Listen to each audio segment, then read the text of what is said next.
Berita selanjutnya, pemirsa, stunting adalah kondisi gagal tumbuh pada anak balita. Untuk mencegahnya, perbanyak konsumsi daging, ayam, serta telur. Rutin para register officer rancangan peraturan obat hewan. Stunting adalah kondisi gagal tumbuh pada anak balita atau bayi di bawah 5 tahun. Akibat dari kekurangan gizi kronis sehingga anak terlalu pendek untuk usianya.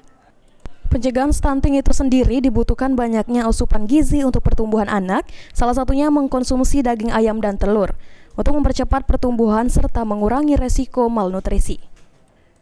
Menurut Dr. M. Zukri, Ketua ASOHI Sumatera Selatan, mengkonsumsi daging ayam dan telur dapat mencegah stunting kepada anak-anak.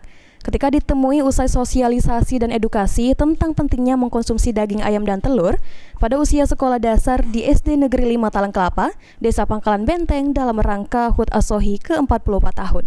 Tujuannya ini dalam rangka kampanye gizi, peningkatan konsumsi protein hewani berupa makan ayam dan telur.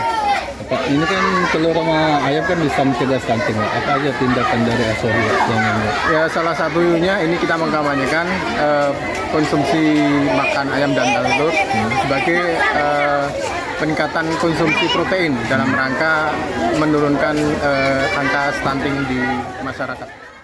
Hal ini dilakukan guna mendukung program pemerintah guna mengurangi angka stunting pada anak usia sekolah. Dalam kesempatan itu, ASOHI Sumsel memberikan 450 paket nasi, telur, dan susu kepada para pelajar sekolah dasar Negeri 5 Talang Kelapa. Suryadi, PAL TV.